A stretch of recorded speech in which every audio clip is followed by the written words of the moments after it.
Jumatan hanya di channel PPATK Indonesia. Nah, sekarang kita ke sistem, artinya produk dari layanan ya Pak ya. Nah ini kan Bank Mandiri tidak bisa terlepas dari perkembangan zaman ya, di mana era digitalisasi, saya nyebut digitalisasi ini agak di era digitalisasi layanan perbankan ini kan cukup banyak ya Pak Agus ya. Dan ini sangat besar peluang untuk dimanfaatkan oleh pelaku kejahatan. Ya, pelaku kejahatan di dalam mencuci uang ya. Nah, ini bagaimana Bank Mandiri melakukan mitigasi dari risiko yang ada? Iya Pak, memang tidak terhindari bahwasannya perbankan saat ini mau tidak mau, suka tidak suka, kalau ingin tetap bertahan untuk mempertahankan nasabahnya dan juga untuk bisa menumbuhkan bisnisnya, ya memang harus masuk ke dunia digital. Memang dunia digital ini kan berkaitan dengan infrastruktur daripada teknologi yang membuat bank itu bisa bisa terekspos. Jadi kami menyadari hal tersebut sejak dari awal Pak. Karena itu kita punya unit khusus yang sejak dari awal kita bangun, yang memang kita siapkan. Pertama adalah untuk menjaga bagaimana sistem Bank Mandiri ini ada pengawalannya secara end-to-end. Jadi kita punya end-to-end itu apa tuh Pak? End-to-end itu dari ujung ke ujung. Artinya gini Pak, sejak dari awal pelaksanaan atau eksekusi daripada transaksi yang di cabang, sampai dengan kemudian transaksi disettle, diselesaikan. Jadi ada prosesnya di depan, di tengah, dan di belakang. Transaksi itu kan dilakukan di depan, di channel di depan, kemudian diproses di tengah, dan mungkin diselesaikan di belakang, di back end-nya. Itu kami memiliki yang disebut sebagai security officer, Pak. Security officer itu bukan satpam, tapi security yang kemudian setiap hari 24 jam itu memonitor seluruh transaksi-transaksi. Jadi kalau ada yang mencoba untuk masuk ke sistemnya Bank Mandiri, itu di Bank Mandiri udah ada patrolinya Pak, 24 jam. Ada CISO-nya yang bertugas untuk melihat kalau ada anomali-anomali di dalam transaksi itu, langsung mereka mengambil tindakan. Jadi ada patrolinya, dan itu memang kita sudah menyiapkan organisasi yang cukup besar yang melakukan patroli di seluruh sistem kita. Jadi kalau ada anomali, gitu ya, jadi ya seperti satpam yang setiap hari ngeliatin rumah lah gitu Pak. Jadi di setiap channel kita, di depan di channel kita, di tengah, di belakang gitu ya, kita terus menyiapkan. Itu dari sisi satpamnya. Yang kedua dari sisi sistemnya. Di sistemnya juga kita selalu mengadop atau menggunakan teknologi-teknologi terkini untuk membantu, kembali lagi untuk membantu menutup celah-celah lah di mana fraudster itu bisa masuk. Sejauh ini banyak Pak ditemukan ya kejahatan-kejahatan. Banyak sekali Pak. Jadi kalau yang ngetes itu setiap hari pasti ada Pak. Tapi alhamdulillah karena tadi itu satpamnya 24 jam, pasti itu anomali-anomali itu bisa kita cegah. Jadi ya tidak sampai kemudian menerobos sistem kita. Jadi istilahnya kita udah bisa nangkep dia di pekarangan rumah lah. Dia belum sempat masuk rumah. Tapi yang masuk ke pekarangan, yang masuk di jalan di depan rumah kita itu selalu saja ada. Tapi karena ada sistem pengamannya, itu langsung bisa dicegah untuk tidak masuk ke dalam rumah. Kira-kira seperti gitulah perumpamaannya. Nah, di dalam masa pandemi ini, itu meningkat sekarang ini kejahatan yang disebut dengan BEC ya, Business Email Compromise. Sejauh mana nih antisipasinya supaya ini tidak berkembang ini? Karena lumayan tren itu terjadi sejak belakangan 2 tahun terakhir ini, Pak. Iya, ini memang juga sesuatu yang sangat serius, Pak. Tentunya kembali lagi ya, kita juga memang secara sistem kita melakukan penguatan kembali lagi, tentunya secara secara SOP dan juga edukasi kepada internal daripada SDM kita untuk lebih berhati-hati untuk melakukan pengecekan kepada setiap kali ada transaksi-transaksi, adanya email-email yang kemudian nanti akan bisa mengakibatkan tanda kutip ketidakvalidan. Jadi memang secara sistem mungkin bisa kita lakukan, tapi ada keterbatasan. Tapi yang lebih penting lagi adalah awareness kami untuk melakukan proses check and recheck kembali apabila ada hal-hal yang mencurigakan, termasuk juga mengedukasi teman-teman di internal sehingga bisa mengembang. Artinya dari berbagai hal kami siapkan, Pak, mulai dari prosedurnya, mulai dari sistemnya, tapi pasti masih ada celahnya kan? Ya dari sisi orangnya, edukasinya diingatkan kembali. Yang bisa kita lakukan, Pak. Memang karena mengalami peningkatan yang cukup ini, dan ini tentunya juga yang kami butuhkan sebenarnya juga adalah bagaimana kita dapat informasi-informasi dan modus-modusnya itu baik dari teman-teman yang dari perbankan lain atau mungkin nanti fasilitasin oleh PPATK, oleh OJK, itu kan akan lebih membantu kami untuk mendeteksi sejak dari awal apabila mesin-mesin itu sampai ke dalam email formal daripada Bank Mandiri, Pak. Pelaku perbankan ini kan ada forum FKDKP ya, Pak ya? Iya, benar, Pak. Nah itu nggak ada sering sharing tuh, Pak, terhadap modus operandi kejahatan dan lain-lain, sehingga masing-masing bank bisa sharing, bisa sehingga untuk penetrasi ataupun menekan laju dari kejahatan atau modus yang ada itu bisa artinya ditekan seperti itu, Pak. Iya, Pak. Jadi sebenarnya ada sih ya, Pak, tapi kembali lagi memang karena mungkin nanti kebetulan saya pengurus FKDKP, Pak ya. Tapi memang karena memang tidak didokumentasikan dan kemudian tidak disusun secara sistematis, Pak ya. Jadi mungkin tidak cukup tidak cukup komprehensif ya. Jadi nanti sifatnya B2B lah gitu, bank to bank gitu ya. Tetapi kalau yang dikoordinir khusus itu memang sudah ada, tapi menurut saya sih memang perlu dilakukan rutin. Karena apa? Karena di luar sana yang menerobos itu sudah berkolaborasi kan, Pak. Jadi memang dari sisi kita yang jadi korban juga kayaknya kita harus berkolaborasi juga gitu. Jadi karena kan terus-menerus ini kan.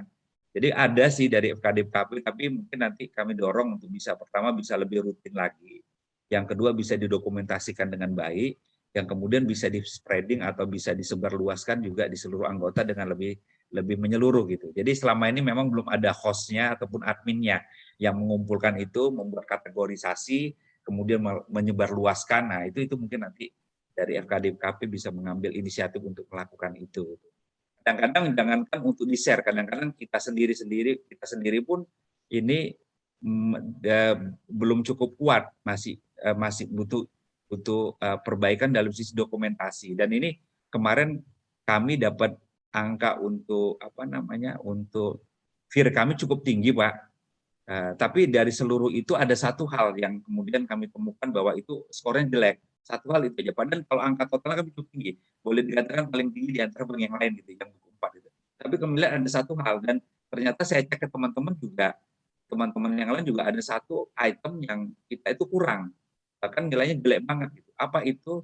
Adalah dokumentasi untuk rekening-rekening yang memang kita tolak untuk dilakukan pembukaan. Jadi memang dokumentasi itu penting sekali. Apalagi itu saja kita masih belum gitu ya. Apalagi mendokumentasikan modus-modus yang terjadi. Nah, ini mungkin nanti bagus juga ini jadi dari diskusi malam ini nanti kami juga nanti dari FKDKP untuk mendorong bagaimana caranya supaya masing-masing bank bisa mendokumentasikan kejadian-kejadian yang ada di banknya. Kemudian di-share bersama-sama, dikategorisasi, dikelompokkan, kemudian disebarkan. Mungkin itu bagus sekali nanti kalau bisa kita lakukan. Nah itu kenapa, Pak? Tadi penolakan rekening, pembukaan rekening atau apa tadi? Iya. Jadi kan ada mereka-mereka yang mereka membuka rekening kita tolak, Pak. Itu sebetulnya itu harus didokumentasikan. Ya kita tolak karena memang tidak memenuhi persyaratan. Nah, karena tidak memenuhi persyaratan, apakah tidak KTP-nya tidak valid ataukah memang tanda kutip kemarin pernah kami melakukan penolakan karena ternyata usahanya itu usaha yang tidak sesuai dengan ketentuan legalitas dan sebagainya. Nah, itu harus didokumentasikan, harus disimpan filenya. Dan di-share kalau bisa ya Pak ya? Iya, dan di-share gitu kan. Nah, karena kita menganggap ya dia kan nggak jadi nasabah kita, ngapain disimpan lagi berkasnya gitu kan ya. Kita biasanya nggak terlalu aware gitu. Padahal menurut rezim APU PPT itu juga harus disimpan dan itu untuk membuktikan bahwa bank itu pernah melakukan penolakan. Artinya memang ada nasabah yang tidak sesuai dengan ketentuan, itu sudah pernah kita tolak. Dan tadi yang Bapak sampaikan, kalau itu di-share ke bank lain kan nanti juga bisa menjadi alat mitigasi juga untuk bank lain itu. Saya pernah tahu ada kasus Pak di Surabaya. Jadi ini orang PEP lah ya. Ketika ingin membuka rekening, itu kan ditanya dari mana penghasilan, asal-usul dan lain-lain. Dia jawab, mau dari laut, mau dari apa, itu urusan saya, gitu kan. Akhirnya karena dia tidak mau mengisi form yang ada tadi, ditolak oleh bank. Dan ternyata memang ya itu, hasilnya banyak dari laut itu. Iya, benar. Dari laut. Iya. Nah, ada nggak identifikasi Pak Agus ya, dari FKDKP ya, terhadap modus yang sering dilakukan oleh pelaku kejahatan di industri perbankan? Iya, sebenarnya sih kalau yang selama ini kita cermati Pak ya, kembali lagi memang biasanya itu tertangkap kan lewat LTKM karena memang transaksi keuangannya itu tidak sesuai dengan profilnya. Yeah. Jadi memang biasanya ketangkapnya dari situ Pak, karena kita punya red flag kan, kalau ada yang tidak sesuai dengan transaksinya. Tapi kalau bagaimana seandainya dia tidak punya red flag atau tidak sesuai dengan profilnya, nah ini memang yang memang agak sulit Pak. Makanya kita pakainya itu adalah identifikasinya lewat produk kita. Ada produk-produk tertentu, misalnya asuransi, kemudian juga lewat lokasi-lokasi tertentu di Batam, di Bali, itu kita lebih ketat lagi untuk melihatin profil maupun melihatin transaksi keuangannya. Nah di FKDKP saya rasa kita sering secara informal tapi untuk menukar informasi lah Pak, berkaitan dengan modus-modusnya tadi tersebut, terutama bagaimana cara menangkap supaya kelihatan bahwasannya ada transaksi-transaksi yang mencurigakan. Apakah itu dari money changer, apakah itu pembelian polis yang tiba-tiba besar. Nah, modus-modus seperti itu kalau tidak diamati kelihatannya wajar, tapi kalau betul-betul kita lebih cermat, lebih teliti, itu baru tertangkap. Nah, itulah kita identifikasi sebagai yang mencurigakan, walaupun belum tentu juga gitu, tapi biasanya dari situ bisa ketangkep Pak. Oke Pak Agus, terima kasih banyak ini pencerahannya ya. Cuman masih banyak hal yang saya harus tanyakan juga ini. Misalnya perkembangan perbankan di negara lain ya, itu kita melihat sudah banyak bank yang meninggalkan rule base ya di dalam sistem anti pencucian uangnya. Dan mereka itu sekarang menggantinya dengan artificial intelligence dan ML ya, ML itu machine learning. Kemudian bagaimana nih Bank Mandiri? Apakah sudah berpikir ya ke arah artificial intelligence dan machine learning ini untuk diimplementasikan, Pak? Iya, Pak. Saya rasa memang arahnya ke sana, Pak. Arahnya ke sana dan kita sudah mulai shopping lah, Pak, untuk melihat bagaimana AI dan juga machine learning untuk bisa nanti membantu kita mengidentifikasi. Karena memang yang tadi Bapak sampaikan, dalam konteks nasabah kita banyak, dalam konteks adanya digitalisasi sehingga transaksi keuangannya itu luar biasa eksponensialnya. Kalau kita melakukan pengamatan pakai memata, pakai mengandalkan manusia, itu di Bank Mandiri sehari berapa juta transaksi itu, Pak? Saya nggak tahu angkanya ya Pak, tapi mungkin ada di sekitaran ratusan juta Pak. Kalau Transaksi dikatakan sehari ya. iya Pak, ratusan Ya, juta lanjut, Pak. Pak. Nah, tapi memang jadi sekarang kita lagi shopping Pak, shopping untuk mencari sistem AI sama machine learning supaya memang nanti kompatibel lah dengan core banking kita. Tapi memang kita masih punya PR Pak yang cukup besar. PR-nya itu ada di kami dan juga ada di nasional. Jadi yang namanya machine learning, yang namanya AI itu kan bisa optimal kalau kita punya single database atau database yang memang rapi Pak, baik di internal banknya maupun juga di nasionalnya. Jadi artinya bukan hanya kewajiban bank ini ya Pak ya, tapi juga Iya, kewajiban pemerintah, negara gitu ya. betul Pak, betul Pak. Oke.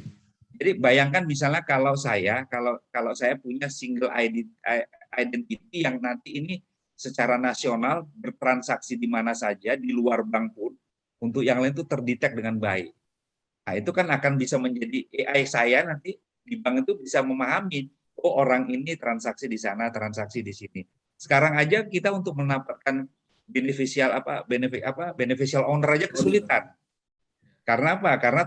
Karena recordnya di Kemenkumham mungkin untuk sampai ke beneficial owner mungkin belum nyampe juga gitu. Jadi saya rasa sih kita akan gunakan arahnya ke sana, tapi kebetulan kita punya PR besar. Di internal kita juga masih dalam proses perapian data, tapi juga di nasional juga. Bagaimana kita misalnya terintegrasi dengan data pajak, bagaimana kita terintegrasi dengan data bea cukai, bagaimana kita terintegrasi dengan data Dukcapil. Nah, ini kan sekarang kan masih belum terintegrasi secara nasional gitu. Jadi untuk bisa menggunakan AI tadi itu sebetulnya butuh support dari ekosistemnya, dari istilah kita itu dari surrounding systemnya Pak. Tapi arahnya pasti ke sana dan harus ke sana. Dan sudah berjalan Pak ke arah sana. Iya, iya sudah berjalan. Ya, termasuk di awal-awal yang kita lakukan ini adalah yaitu tadi kita sekarang membuat yang namanya data governance, kita membuat yang namanya EDM, Enterprise Data Management. Paling tidak di lingkup Bank Mandiri dan anak perusahaan, kita itu udah bisa mengelola tanda kutip itu melakukan analitik yang sederhana untuk mengidentifikasi kira-kira profil-profil yang tidak, dan itu dilakukan di awal. Dengan segala keterbatasan data secara eksternal, kita coba lakukan itu, Pak. Jadi untuk memanfaatkan tanda kutip AI, tapi AI-nya masih AI sederhana lah gitu, Pak. Tapi yang penting adalah analitiknya. Terakhir Pak Agus. Ya, Pak. Seringkali terjadi kasus ya, bahkan ini misalnya sudah viral juga di tengah masyarakat. Jadi pembahasan di tengah masyarakat umum ya. Nah, tapi seringkali pula itu tidak terdeteksi oleh bank. Ini kira-kira kenapa kok bisa sampai terjadi seperti ini? Mohon maaf Pak, gimana Pak? Ini sering terjadi kasus dan itu sudah menjadi bahan pembahasan di tengah masyarakat. Ya. Tetapi seringkali pula bank tidak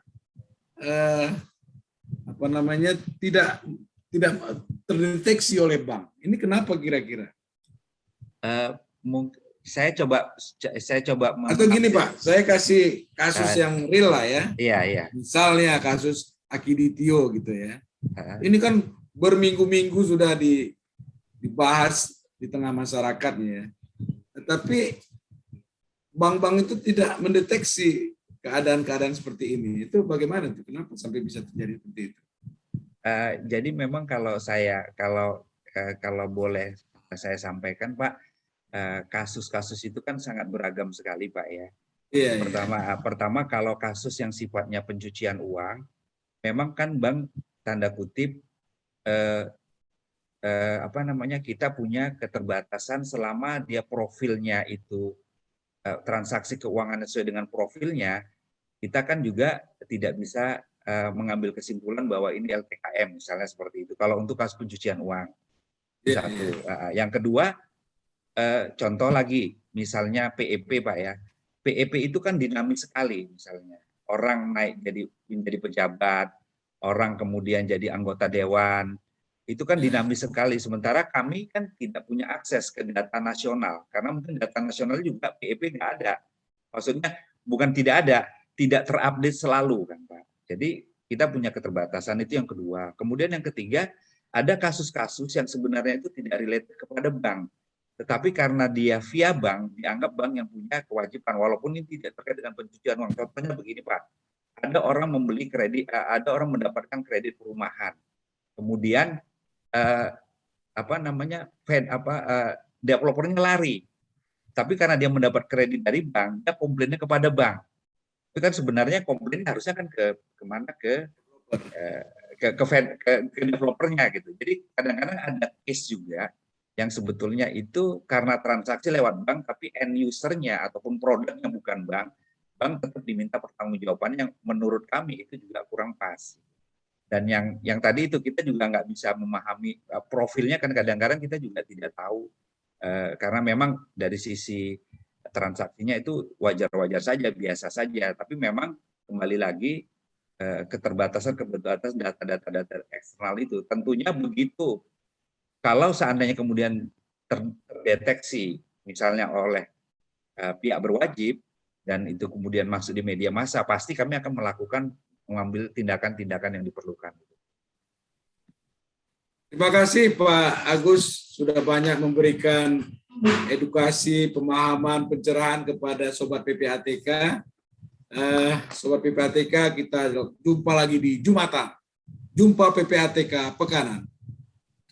Kalau bersih, kenapa harus risih?